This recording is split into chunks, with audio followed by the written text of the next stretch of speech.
Hey guys, welcome to our page Deshilo. তো আমাদের দেশিলো টিমের থেকে একটা ইনিশিয়েটিভ নেওয়া হয়েছে, যারা পেপার পড়ার টাইম পায় না, যার ফলে যাদের খুবই কম, যাদের জেনারেল নলেজ থেকে অতটা অ্যাওয়ার নয় বা কারেন্ট অ্যাফেয়ার্স থেকে অত অ্যাওয়ার নয়, তাদের জন্য আমরা ভিডিওর মাধ্যমে আমরা মেন যে হেডলাইন আছে সেগুলো পাবলিশ করব। তো আমাদের সোর্সেস আছে টাইমস অফ ইন্ডিয়া। তো আজকে প্রথম যদি খবরটা দেখা যায়, তখন হচ্ছে will follow scientific advice on time choice of vaccine.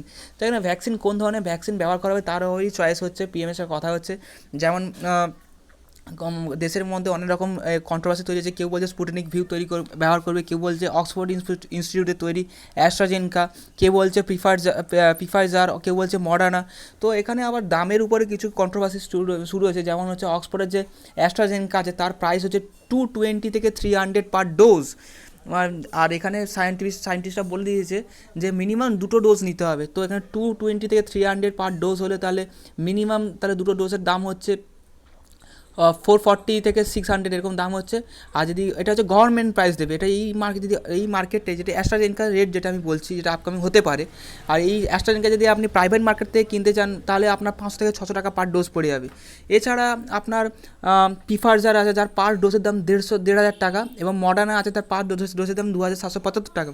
এছাড়া স্পুটনিক ভিও আছে। এই যে স্পুটনিক ভি যেটা আছে, তার হচ্ছে 95% এটা কাজ করবে। মানে এই দুটো ডোজের হচ্ছে $120, মানে $1 মানে $120 মানে বুঝতে পারছে, 70 সঙ্গে গুণ করে দাও, মানে 70 80 সাথেই গুণ করে দাও, 1,600 টাকার নিচে পড়বে হয়তো সামথিং। তো এখন এটা নিয়ে কন্ট্রোভার্সি চলছে। এখানে আবার অনেক সময় রেট বলছে, কখনো বলছে যে অক্সফোর্ডের ভ্যাকসিনে 70% এফেক্টিভ আছে, কখনো বলছে যে প্রিফাইজার মডার্না 95% পর্যন্ত এফেক্টিভ আছে। তো এখানে নানা রকম কন্ট্রোভার্সি চলছে, এখন গভর্নমেন্ট ডিসাইড করেনি। আর এটা একটা বলে রেখে দিই, আমাদের কলকাতাতে এখন 3টে মেডিকেল কলেজে এখন টেস্টিং স্টার্ট হয়ে গেছে। একটা হচ্ছে ট্রপিক্যাল স্কুল অফ ট্রপিক্যাল, আর 2 নম্বর হচ্ছে ক্যালকাটা মেডিকেল কলেজ, আর হচ্ছে সাগর দত্ত মেডিকেল কলেজ, যেখানে মানে টেস্টিং স্টার্ট হয়েছে। সেকেন্ড হচ্ছে এইখানে যে আয়ুর্বেদে এখন সার্জারি নিয়ে কদিন ধরে একটা কন্ট্রোভার্সি চলছিল, যে আয়ুর্বেদিক ডাক্তারদেরকে সার্জারি করার পারমিশন দেবে কি দেবে না। যেমন হচ্ছে দাঁতের সার্জারি, চোখের সার্জারি, এমনকি অ্যাপেন্ডিক্স, হার্নিয়া, এইসব যে সার্জারি আছে এগুলো করতে দেবে কি দেবে না, তার নিয়ে একটা কন্ট্রোভার্সি চলছিল। রিসেন্টলি আইএমএ, যে ইন্ডিয়ান মেডিকেল অ্যাসোসিয়েশন, দিয়েছিল সার্জারি, কিন্তু এইবারে ওটা ব্যান করে দিল। সেই কারণটা কেন আমি সেটা পরে বলছি। এছাড়া যদি আপনি দেখেন, এখানে সবথেকে বড় বড় নিউজ হচ্ছে এইটা, যে আন্ধ্রাতে একটা আন্ধ্রা মানে চেন্নাই আন্ধ্রা, এখানে সব থেকে বড় হচ্ছে একটা ঝড় আসা চলেছে 140 থেকে 150 কিলোমিটার উপর। এছাড়া আছে আগের টিকটক, পাবজি, ইউসি বাজারের মতো এবার আবার 43 নিউ চাইনিজ অ্যাপ ব্যান করে দিয়েছে। ব্যান করে মানে টোটাল 267 হয়ে গেছে। এবং তাদের মধ্যে নতুন নতুন কিছু বলতে আলি এক্সপ্রেস, ট্যাবু লাইভ, ক্যামকার্ড, এগুলো ব্যান করে দিয়েছে। আর এখানে একটা ছোটো নিউজ বাট এখানে ইন্টারেস্টিং নিউজ এটা একটা হচ্ছে যে এতদিন, এবার জানুয়ারি মাসের 1 তারিখ থেকে কেউ যদি তাদের ল্যান্ডলাইন থেকে কোনো মোবাইলে ফোন করতে যায়, তাহলে তাকে ইনপুট করতে হবে, নাহলে এখানে ফোন হবে না। এটা ডট বলেছে, ডট মানে ওই ডিপার্টমেন্ট অফ টেলিকম, ওখান থেকে বলেছে যে আপনাকে যদি ল্যান্ডলাইন থেকে কোনো মোবাইল নাম্বারে ফোন করতে, তারাকে আপনাকে জিরো আগে বসাতেই হবে, নাহলে হবে না এখানে। আচ্ছা, এই পাশে আরও আছে। এখানে হচ্ছে সব থেকে বড় এবং ইন্টারেস্টিং নিউজ হচ্ছে লাভ জিহাদ নিয়ে এখন চলছে। ইউপি গভর্নমেন্ট লাভ জিহাদের একটা দিয়ে দিয়েছে। এখানে দিয়েছে jail up to 10 years for unlawful conversation. UP ordinance জারি করে দিয়েছে। রিসেন্টলি যে এলাহাবাদ কোর্ট যে জাজমেন্ট দিয়েছে তার উপরেই বেস করে জারি করে দিয়েছে। এখানে সাজাটা কী দিয়েছে, যা মিনিমাম পানিশমেন্ট 1 to 5 years, এবং ফাইন হচ্ছে 15,000। লাভ জিহাদ মানে এখানে বলতে যে কোনো সাপোজ হচ্ছে হিন্দু মেয়ে বা হিন্দু ছেলে কোনো মুসলিম মেয়ে বা মুসলিম ছেলের সাথে ধর্ম পরিবর্তন করে যদি বিয়ে করে, সেক্ষেত্রে বা জোর করে তুলে নিয়ে গিয়ে ধর্ম পরিবর্তন করিয়ে বিয়ে করে, বা জোর করে বা বা বিয়ের জন্য নিজের ধর্ম চেঞ্জ করে, তখন সেক্ষেত্রে এখানে শাস্তিটা দেওয়া হবে কেউ যদি কেস করে। যেখানে যেমন দিয়েছে conversation of minors and SC/ST movement যে আছে, তাদেরকে 3 থেকে 10 বছর, তাদেরকে যদি জোর করে কনভার্সন করায় তা 3 থেকে 10 বছরের জেল, 25,000 টাকা ফাইন। যদি জোর করে রিলিজিয়াস চেঞ্জ করানো হয়, তাকেও 3 থেকে 10 বছর জেল, 50,000 টাকা পেনাল্টি। এবার এখানে আরেকটা রুল দিয়েছে, যদি কোনো মেয়ে যদি হিন্দু হয়, সে যদি কোনো ছেলে মুসলিম হয়, তাকে যদি বিয়ে করতে চায়, তাহলে তাকে কী করতে হবে, 2 মাস আগে যে ডিস্ট্রিক্ট ম্যাজিস্ট্রেট আছে তাকে নোটিশ দিতে হবে, অ্যাডভান্স নোটিশ দিতে হবে যে আমি আমার রিলিজিয়ান চেঞ্জ করতে চাই। 2 মাসের মধ্যে ভেরিফাই হবে। 2 মাসের মধ্যে ভেরিফাই হওয়ার পর তারপরে তারা রিলিজিয়ান চেঞ্জ করে বিয়ে করতে পারবে, যেটা আগে ছিল না। যেটা আগে কি হঠাৎ করে বেরিয়ে যেত, মানে বাইক দেখে গলায় মোটা চেন দেখলেই আগে ছুটে পালিয়ে যেত, বিয়ে করতে চলে যেত। আর মানে তখন একটা ঝামেলা হতো। কিন্তু সেইটা আর হবে না, এখন তাকে ম্যাজিস্ট্রেটকে জানাতেই হবে। ম্যাজিস্ট্রেট ঘরের 2 মাস আগে ম্যাজিস্ট্রেটকে নোটিশ পাঠাতে হবে, ম্যাজিস্ট্রেট সেটা ভেরিফাই করবে, তারপরে অ্যাকসেপ্ট করবে। যখন অ্যাকসেপ্ট করবে তখন সে তার কাস্ট রিলিজিয়ান চেঞ্জ করে সে তখন বিয়ে করতে পারে, সেখানে কোনো প্রবলেম। এখানে এবার অনেকে কেউ পার্সোনাল নেবেন না, এটা মেন ইচ্ছে আছে লাভ জিহাদ। এখানে বলছে কেউ যদি 2 মাস আগে থেকে নোটিশ না দিয়ে যদি বিয়ে করে নেয় আর কেউ যদি কেস করে দেয়, সেই সময় তাহলে ম্যাজিস্ট্রেট তাকে 6 মাস থেকে 3 বছরের জেল, 10,000 টাকা ফাইন করাবে। তো এটা বেসিক্যালি ইউপিতে হয়েছে, কিন্তু ইউপির পরপর এমপিও এই পথে হাঁটছে, গুজরাটও হাঁটছে, আর ইভেন আসামও পর্যন্ত হাঁটছে এই পথে, যতটা খবর এসেছে। আর এই যে কেরালা নিয়ে তো নতুন নতুন একটা অর্ডিন্যান্স বেরোচ্ছে, এই যে 118-এ এখানে দিয়ে দিয়েছে যে the 118 amendment will become null and void once the government give his consent to the ordinance.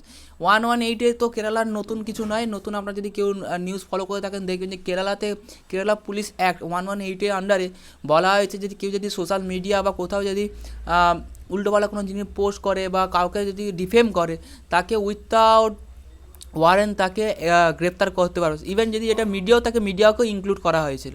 সেই 118-এর প্রতিবাদ করা শুরু করেছিল সিপিএম, ওখানে যে ইন্ডিয়া গভর্নমেন্ট আছে, তো সিপিএম যা আছে ওরা প্রতিবাদ করা স্টার্ট করেছে।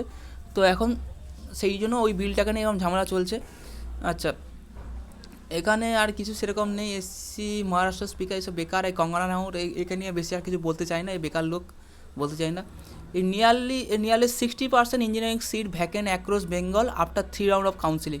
এখানে ইঞ্জিনিয়ারদের অবস্থা বহুত খারাপ, যেখানে 60% সিট ভ্যাকেন্ট হয়ে গেছে। যে এবারে আছে, লাস্ট ইয়ার ছিল ভ্যাকেন্ট 13,910 ভ্যাকেন্ট ছিল, টোটাল সিট 34,941, এবারে 20,000 34,981। মানে অবস্থা খারাপ ইঞ্জিনিয়ারদের। এখন ইঞ্জিনিয়ার থেকে রাজমিস্ত্রি থেকে ইঞ্জিনিয়াররা বেশি হয়ে গেছে, ফলে ওই জন্য ইঞ্জিনিয়াররা সিট পাচ্ছে না। বলতে খারাপ লাগছে কিন্তু এটাই বাস্তব। কারণ হতে পারে এখানে দুটো অপশান হয়, এখানে বাস্তুতন্ত্র যেমন হয় না, যে যেখানে একটা প্রাণীর বেশি আধিক্য বেড়ে গেলে তার ভ্যালুয়েশন কমে যায়। যেমন যদি সাপোজ যদি সাপ যদি মরে যায়, সাপই দেশে না থাকে, তাহলে কি ব্যাংক ট্যাঙ্ক এগুলো বাড়তে থাকবে, সেরকম অবস্থা। মানে কোনো বাস্তুতন্ত্র ঠিক থাকে না, সেরকম অবস্থা। আর না সেরকম ইঞ্জিনিয়ার প্রচুর হয়ে যাচ্ছে, এত পলিটাইল, এত পলিটেকনিক, এত বিটেক, এত হয়ে যাচ্ছে, ফলে কেউ চাকরি পাচ্ছে না। আর 2 নম্বর কথা, অন্য কথা, যে আমাদের দেশে বা আমাদের স্টেটে ইন্ডাস্ট্রি হচ্ছে না ঠিক করে, যেখানে কাজ ঠিক করে দিতে পারছে না। এই দুটো প্রবলেম, যে কোনো মধ্যে একটা হবে, কেউ পার্সোনালি নেবেন না। সেকেন্ড পেজে অত কিছু নেই। সেকেন্ড পেজে এখানে কেএমসি একটা comorbidity data on 7.5 litre city homes by next year, এটা কিছুই নয়। এখানে একটা প্রোটোকল সার্ভে করছে। এই সার্ভে করার মানে হচ্ছে যে নেক্সট আমাদের যে আসবে, ভ্যাকসিন আসবে, সেখানে দেওয়া হবে। এখানে সেরকম কিছু নিউজ নেই সেকেন্ড পেজে। থার্ড পেজে এখানে 48 আওয়ার্স এখানে মোরেটোরিয়া গেছে। এখানে মোরেটোরিয়া গেছে, অত কিছু এগুলো মেন কথা না। মেন কথা যেটা আপনাকে জানতে হবে জেনারেল, সেটা হচ্ছে সরষের তেলের দাম বেড়ে গেছে, আলুর দাম বেড়ে গেছে। যেখানে যেমন দিয়েছে, আপনার একটা যেখানে দিয়েছে দেখুন, একটা ছক দিয়েছে 150 মাস্টার রাইস বিন গ্রাউন্ড নাও সোয়াবিন সানফ্লাওয়ার পাম বনস্পতি 150 রুপিস বেড়ে গেছে। 90 টাকা তেল 150 টাকা হয়ে গেছে, অবস্থা খারাপ। চলো, এখানে কিছু নেই। পিসিবি প্ল্যানিং, এখানেও এই পেজে এখন পেজে এই PCB plan new equation to monitor toxic fumes আর ধাপাতে যে আগুন লাগানো হয়েছে, ব্যাপারটা নিয়ে ওটাই নিয়ে ঝামেলা হচ্ছে। ওখানে আর কিছু নেই, এখানে কিছু নেই। এই তো রাইট টু চুজ, এখানে যে right to choose partner is institution to right to life and liberty Allahabad হাইকোর্টের যে কেসটা ছিল, এখানে ডাইরেক্ট বলেছিল কেসটা যে করা হয়েছিল, যার কেসগুলো হচ্ছে প্রিয়াঙ্কা খারওয়ার ভার্সেস সালমান আনসারি। এই কেসের উপর ভিত্তি করা হয়েছে। এখানে সুন্দরভাবে এখানে হাইকোর্ট বলেছে, Allahabad high court, the bench further said we do not see Priyanka কানুমার and Salman as Hindu and Muslim, rather as two grown up individual who out of their own free will and choice are living together happily. এখানে বলেছে যে কেউ যদি নিজের থেকে স্বইচ্ছা হয় কোনো প্রবলেম নেই, না যদি কেউ যদি বাঁধা দেওয়া হয়, তাহলে আর্টিকেল 21 যে পার্সোনাল লাইফ লিবার্টি যেটা আছে, right to life and personal liberty যেটা, সেটা ভায়োলেট হবে। তো এখানে কেউ যদি চায় তো সে নিজে থেকে বিয়ে করতে পারে, কিন্তু এখন যে নতুন নিয়ম করছে তাকে রেজিস্ট্রারকে একটা দিতে হবে, নোটিশ দিতে হবে। এখানে একটা ভালো কথা বলেছে, ওই একই জিনিস ঘুরিয়ে ফিরিয়ে। এখন আচ্ছা, এইখানে মেন কথা হচ্ছে সাইক্লোন আসতে চলেছে আন্ধ্রাতে সাইক্লোন আসতে চলেছে। সাইক্লোনের স্পিড হচ্ছে 120 থেকে 130 কিলোমিটার, গেস করছে 135 কিলোমিটার মতো স্পিড হতে পারে। 22টা হচ্ছে ভলেন্টিয়ার ফোর্স বা ওই ন্যাশনাল ডিজাস্টার রেসপন্স ফোর্স নেমে গেছে। আর এখানে তামিলনাড়ুর যে সিএম আছে সে পর্যন্ত ওখানে সাইক্লোন জারি করে দিয়েছে। এখন অবস্থা খারাপ, সাইক্লোনে প্রচুর অবস্থা খারাপ। আর মানে সাইক্লোন অবস্থা বলছে, আন্ধ্রার অবস্থা বহুত খারাপ, কোনো কিছু বলা যাবে না। আচ্ছা, এখানে একটা ভালো খবর আছে যে ইন্ডিয়ান আর্মি কতটা দিল দরিয়া দেখুন। এখানে এই যে 3জন ফ্যামিলি আছে, এখানে যে একটা লোক, তার ছেলে, মানে তার একটা ছেলে একটা মেয়ে, তার বউ, এরা হচ্ছে বরিশাল, এরা হচ্ছে আপনার বাংলাদেশের লোক। এরা সম্ভবত বাংলাদেশের লোক, এরা বর্ধমানে কাজ করতে আসছিল কিন্তু ধরা পড়ে গেছে, ঠিক আছে। আজকে 5-6টার সময় না 5-6টার সময়, তো border around 6 AM Monday normally এরা ইলিগাল ইমিগ্রেন্ট ছিল, এদেরকে ধরে ফেলেছে বিএসএফ ধরে পড়তে এদেরকে ছেড়ে দিচ্ছে, বাংলাদেশের হাতে হ্যান্ড ওভার করে দিচ্ছে। নাহলে অন্য সময় হলে ওই ইন্টারন্যাশনাল ক্রাইম হিসাবে এদেরকে জেলে মানে হতো, এই তো আন্ডার দ্য ফরেনার অ্যাক্ট হিসাবে এদেরকে মানে কেস চলতো, কিন্তু এদেরকে ছেড়ে দিয়েছে। এরা আসলে মানিকগঞ্জে, বাংলাদেশে এখানে দেওয়া আছে মানিকগঞ্জ, এদের নাম হচ্ছে গোপাল চন্দ্র মালো, সরস্বতী রানী, এরা এদেরকে ছেড়ে দিয়েছে। এই মানিকগঞ্জের লোক এদেরকে ছেড়ে দিয়েছে, নাহলে অন্য সময় ছাড়ে না হট করে, কিন্তু এরা খুব নিরীহ বলেই ছেড়ে দিয়েছে বিএসএফ। এই যেখানে IMA উইথড্র আয়ুষ সার্জারি, এইখানটায় যে ব্যাপারটা হয়েছে যে আয়ুর্বেদিক ডাক্তাররা এতদিন ধরে সার্জারির জন্য কদিন আগে নোটিশ দিয়েছিল যে সার্জারি করতে হবে, কিন্তু আবার IMA সেই সার্জারি নোটিফিকেশন তুলে নিচ্ছে। কেন না এদের মেন কথা, এরা যে নিজেদের যে অ্যানাস্থেটিস বা বলুন যা বলুন, এরা সবই মডার্ন সার্জারির উপর নির্ভর, মানে অ্যালোপ্যাথিকের উপর নির্ভর, ফলে এদেরকে স্পেশাল পারমিশন দিয়ে কোনো লাভ নেই। তো যাই হোক, এদের নিয়ে একটা কন্ট্রোভার্সি চলছে, মানে শুধু অ্যাড, আর সেরকম কোনো খবরও নেই। টাইম অ্যাসেন্ট এগুলো কিছু নেই, ফেলার এগুলো সব ডায়লগ, আর কিছু নেই। আচ্ছা, India plan to build dam, এইটা খুব ইম্পর্টেন্ট আছে, এটা ইন্টারন্যাশনাল নিউজের মধ্যে চলে আসছে। India plan to build dam to F likely to earn না পাকিস্তান। এটা কী হচ্ছে যে আমাদের ফরেন মিনিস্টার জয়শঙ্কর আছে, যে উনি কী করেছেন যে আফগানিস্তানের ওখানে একটা ড্যাম তৈরি হচ্ছে, কাবুলে ওখানে ড্যাম তৈরি করছে, যার হচ্ছে সাউথুর ড্যাম, যে এই ড্যামটা তৈরি করলে আফগানিস্তানের 2 মিলিয়ন লোক হচ্ছে পরিশুদ্ধ জল খাবে, এবং পাকিস্তান সেখানে প্রচুর টেনশানে আছে। এটা একটা মেন জিনিস। এইখানে একটা বেকার লোক দেখুন, কাজকর্ম নেই, বই টই পাচ্ছে না, এখন সারাদিন কেস করে ঘুরছে। এখানে কী হচ্ছে, এখানে আরেকটা ইন্ডিয়ান আর্মি বড় খবর। ইন্ডিয়ান আর্মি কী করেছে যে India Thursday repeated 24 Pakistani national, মানে 24 জন পাকিস্তানি ন্যাশনাল যারা ভুল করে হচ্ছে ট্রলারের লোক, তারা জল করে ইন্ডিয়ান বর্ডারে ঢুকে গেছিলো, তাদেরকে ধরেছিল, তাদেরকে ছেড়ে দিচ্ছে, ঠিক আছে। তার মধ্যে 24 জনের মধ্যে 19 জন হচ্ছে ট্রলারের মানে মৎস্যজীবী, আর 3-4 জন হচ্ছে সম্ভবত হচ্ছে আপনার ওই যারা এমনি ডিঙিয়ে চলে এসেছে, তাদের পাঠিয়ে দিয়েছে। এদের ট্রেন ব্লক নিয়ে চলছে, হরিয়ানাতে এগ্রিকালচার বিল নিয়ে চলছে ঝামেলা।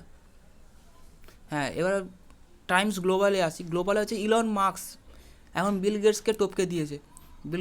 ইলন মাস্ক টপকে দিয়েছে অ্যারাউন্ড, উনি এখন $127.9 হয়ে গেছে, $9 বিলিয়ন বিলিয়ন ডলার হয়ে গেছে, টপকে দিয়েছে ইলন মাস্ক বিল গেটসকে। আর বিল গেটস আছে 127.5 এরকম ডলার আছে, সেকেন্ড রিচেস্ট পার্সন হয়ে গেছে ইলন মাস্ক। বিল গেটস আছে 127.7, মানে 0.9। ও বিল গেটস কিছুদিনের জন্য ইলন মাস্ক কিছুদিনের জন্য বিল গেটসকে টপকেছে, আজ কালের মধ্যে দেখবেন ও টপকে যাবে আবার। Bill Gates is Bill Gates, no one can beat him. এখানে যে এখানে পাকিস্তানের রিপোর্ট দিয়েছে, পাকিস্তান খুব একটা ভালো খবর দিয়েছে। ওখানে যে অ্যাসিড অ্যাটাক বা যে হয় কেমিক্যাল অ্যাটাক, যেটা রেপিস্টারদের উপর যে কেমিক্যাল অ্যাটাক, রেপিস্টরা যে কেমিক্যাল অ্যাটাক করে বা যাই করে, যে কেমিক্যাল অ্যাটাক হয়, এদের উপর মানে প্রচুর মানে কড়াভাবে স্টেপ নেওয়া হচ্ছে। ওখানে স্পিডি প্রসেসিং হচ্ছে, বলে তাদের জন্য যে আদালতের জন্য তাদের স্পিডি প্রসেসিং হয়, এগুলো কাজ হচ্ছে। আচ্ছা, পাকিস্তানি গভর্নমেন্ট ছাড়ুন, উনি টুইন লস এভিস বলুন। এখানে আর কিছু নেই। রেসপন্স চাইনিজ ফার্ম ফ্যাক্টর, এখানে আর কিছু নেই। আচ্ছা, এখানে তো আপনারা জানেন যে রিসেন্টলি খুব ঝামেলা চলছে, যে এই যে রঘুনাম রাজন অ্যান্ড ভিরাল আচার্য, এরা দুজন ছিল ফর্মার হচ্ছে RBI গভর্নর আর ভাইস গভর্নর যেটা ছিল, রঘুনাম রাজন অ্যান্ড ভিরাল আচার্য। যারা এই দুজনেই বলছে মানে যে টাটা, আদিত্য বিড়লা, এরা যে ব্যাংকে যে আরবিআই আন্ডারে যে ব্যাংক খোলার জন্য অনুমোদন চেয়েছিল, রঘুরাম রাজন আর ভ্যারের বাচ্চাটা বলছে এটা একদম উচিত নয়, যদি এটা করেন তাহলে আপনি বোম শেল্টারের উপর বসে থাকবেন। তো এই নিয়ে একটা কন্ট্রোভার্সি চলছে, এরা চায় না যেন ওনার পাক। এখানে একটু খবর আসি, এখানে যদি ইকোনমিক্সের দিকে আসি, তো এখন লকডাউনে অনেক কোম্পানি চোপাট হয়েছে, কিন্তু অনলাইন যেসব কোম্পানি যেমন আনএকাডেমি, এইসব কোম্পানিগুলো 1 বিলিয়নের উপর ওরা টাকা জেনারেট করেছে। যেমন বাইজুস 10 বিলিয়ন পর্যন্ত ক্রস করে গেছে, সুইগি এরা 3.3 বিলিয়ন 4 বিলিয়ন ক্রস করে গেছে। তো এখানে আজকে 1 বিলিয়নের যে 8 ইন্ডিয়ান স্টার্ট আপ আছে, তার মধ্যে যে আনএকাডেমি, এটা আপনার নাম শুনেছেন। পাইন ল্যাবস হচ্ছে পাইন ল্যাবস পেমেন্টের ব্যাপার, রেজার পেও পেমেন্ট, পাইন ল্যাব রেজার পে, এটা কি পেমেন্ট সিস্টেম, মানে পেমেন্ট গেটওয়ে আর কি। মানে আপনি যখন কোনো অনলাইনে টাকা দিচ্ছেন সেই সময় রেজার পে বা পাইন ল্যাব ওরা টাকাটা ডিলিং করে। জিরোদা হচ্ছে ট্রেডিং কোম্পানি, যারা শেয়ার মার্কেটে যারা জানে তারা জিরোদাকে জানে। জিরোদা হচ্ছে কাইট, যারা আপনারা যদি গুগল পেতে সার্চ করেন কাইট বাই জিরোদা হচ্ছে যাদের ট্রেডিং কোম্পানি, সেখানে আপনি শেয়ার স্টক কিনতে পারবেন, বিক্রি করতে পারবেন। নাইকা হচ্ছে মেয়েদের কসমেটিক প্রোডাক্ট, ফার্স্টক্রাই বাচ্চাদের প্রোডাক্ট, পোস্টম্যান হচ্ছে সফটওয়্যার, এরা সফটওয়্যার বিক্রি করে। Cars24 কেনা জানে, ইউজড কারগুলোকে, রিফারবিশ কারগুলোকে ভালো করে সাজিয়ে টাজিয়ে আবার বিক্রি করে। তো এই প্রথম নিফটি আমাদের শেয়ার উঠছে, Nifty top 30K, Sensex 44.5K পর্যন্ত উঠেছে। কালকের পর্যন্ত দেখা গেছে যে নিকেই হচ্ছে জাপানের সব থেকে বেশি, USA Dow, FTSE UK, S&P 500 US, আমাদের সেন্সে উঠেছে। চায়না এখন ভিতরে ঢুকে গেছে, -0.3 রেগে যাচ্ছে, ওরা এখন লসে যাচ্ছে। যাক সালারা, আর সেরকম কোনো খবর নেই। খেলার খবর আমি সেরকম দেখি না, খেলার খবর সেরকম অত ইম্পর্টেন্ট আর হয় না। স্পটলাইট আর রাহুল পোস্টধোনি, খেলার খবরটা আপনারা এমনি নর্মাল জানতে পেরে যাবেন। আর বলিউডের খবরও অত দেখা হয় না। তো আজ পর্যন্ত এটাই থাকলো। যদি please share it and follow দিছিল।